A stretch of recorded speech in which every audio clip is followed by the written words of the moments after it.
खम समनि गेजेरावनो बे निउसखौ लानानै बिथांमोना निमाहा बिनांगौ। जे थांनाय माखासे सान सिगाङाव जे खौरां होगिरि बड'लेण्ड बुब्लिनि मोनसे पस्टखौ लानानै जेरैबायदि माखासे गुलाय गुजाय थासारि सोमजिदोंमोन, जिहेतु बिथांमोननि लिरनाय हाग्रामा महिलारि बिथांनि मानगोनां बिथांनि जे उदैयाव अन्थाइ जादों होननानै खौरां मोननाय जादोंमोन। दा बिनि गेजेराव बिथांमोना ओरैबायदि मोनसे पस्ट खालामदों जे 17 बोसोर रायजो राजाफोरखौ थगायनानै जानायनि फाब, स' रायजोफोरखौ थगायनानै माने बुथारनायनि फाब, नैबेबायदि माखासेखिनि बाथ्रा पस्ट खालामनायखौ नुनो मोनदोंमोन। दा बैफोरखौ गोरोन्थियै इडिटराहाय माने मिस्टेक खालामफ्लांदों होननानैबो बिथांमोना फोरमायनानै लादोंमोन। दा बिनि गेजेरावहायनो माने BPF दोलोनिफ्राय गोबां दैदेनगिरिफोरा केस होनायबो जादोंमोन। दा बिनि गेजेरावहायनो बड'लेण्ड डिजिटेल जार्नालिज्म एस'सिएशन आफादनिफ्राय मोनसे खावलायदों जे बे गोरोन्थिनि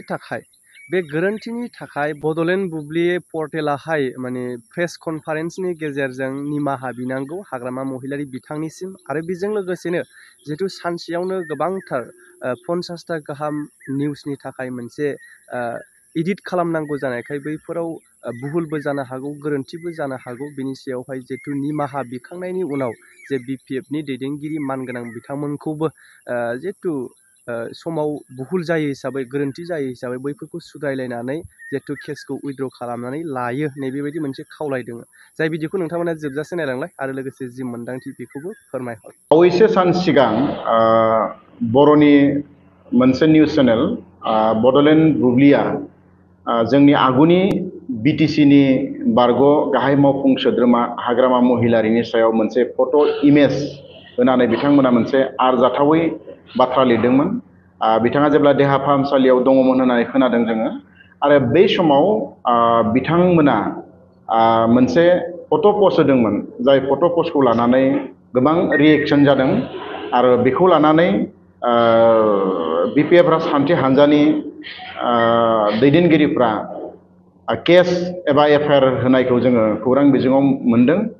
दा बाथ्राया जाबाय मा, दिनैहाय जोङो बड'लेण्ड डिजिटेल जार्नालिस्ट एस'सिएशननि मोनसे हरखाब मावफुं मेल जोङो हांख्रायनाय जादोंमोन। आरो बड'लेण्ड बुब्लिनि जि आथिखालाव सोलिबाय थानाय जि जाथाय, बेखौ लानानै जोङो गुवारै सावरायनाय जादों।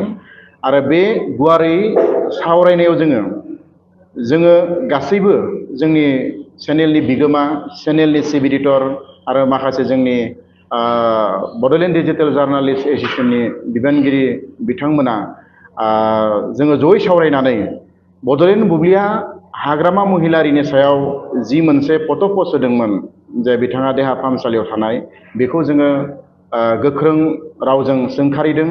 आरो इयुनाव बेबायदिहाय सोरबा सुबुं एबा सोरबा हानजा बा आफादनि सायाव बेबायदि आरजाथावै बाथ्रा बुंनायनिफ्राय एबा निउस खालामनायनिफ्राय बिथांमोनखौ जोङो गोजानाव थानो होदों।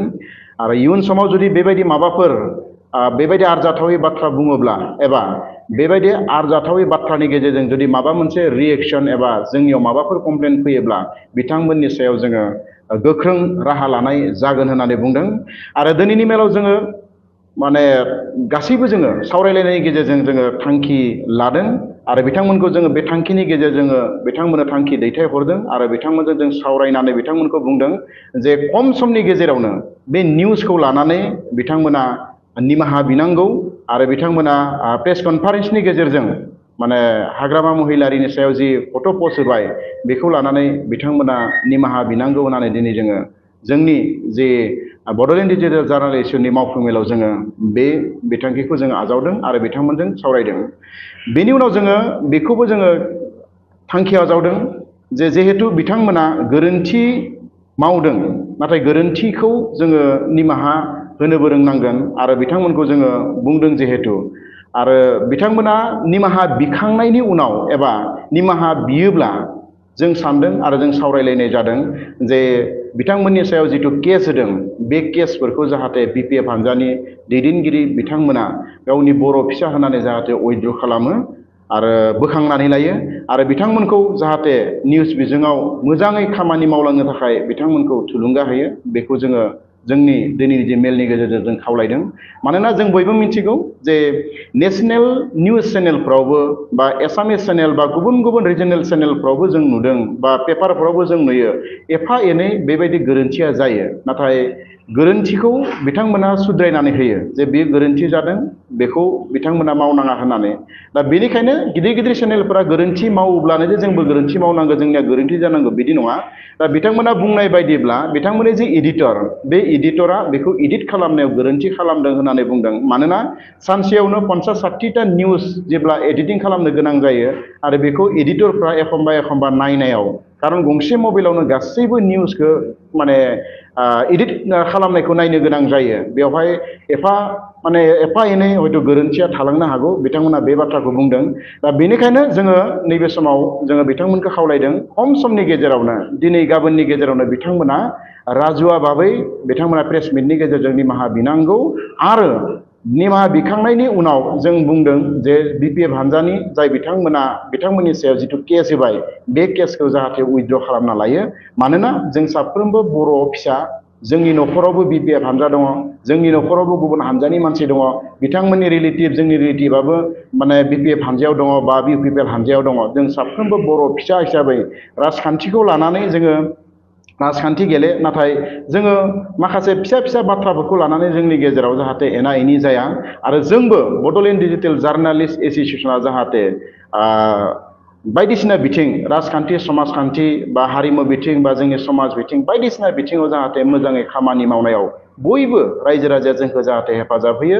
आरो जोंबो बयबो राजखान्थि हान्जा जोंनि समाजनि मोजांनि थाखाय अरायसम खामानि मावलांनो थाखाय जोङो अरायसम नाजाबाय थादों। नाथाय एखमबा माबा मोनसे मिस्टेक जायो आरो बे मिस्टेकखौ जाहाथे नोंथांमोना आसि दिन्थिनानै होयो, बेनि थाखाय रायजो राजा नोंथांमोनखौ बा गुबुन गुबुन हान्जानि दोलोनि बिबानगिरि नोंथांमोनखौ बे समाव जोङो गुरै खावलायबाय। आरो बेनि सिगाङावबो जों बुंदों जे माबाफोर जुदि गोरोन्थि नुयोब्ला नोंथांमोना जोंखौ कन्टेक्ट खालाम, डाइरेक्टनो नोंथांमोना बुंहर, आरो बुंहरनानै नोंथांमोना बेखौ सुद्रायनायनि मोनसे राहा खालामनांगौ होननानै बुं। आरो बिथांमोना सुद्रायजायाबा बा जों जुदि सुद्रायजायाबा, जों जुदि जोंनि गेना गेरेन्थिखौ जों जुदि मानिनानै लायाब्ला, बै समाव नोंथांमोना जोंखौ जा पानिशमेन्ट होनो गोसो दङ, जा एक्सन लानो गोसो दङ, जा थांखि लानो गोसो दङ, बे थांखिखौ नोंथांमोना लानो हागोन।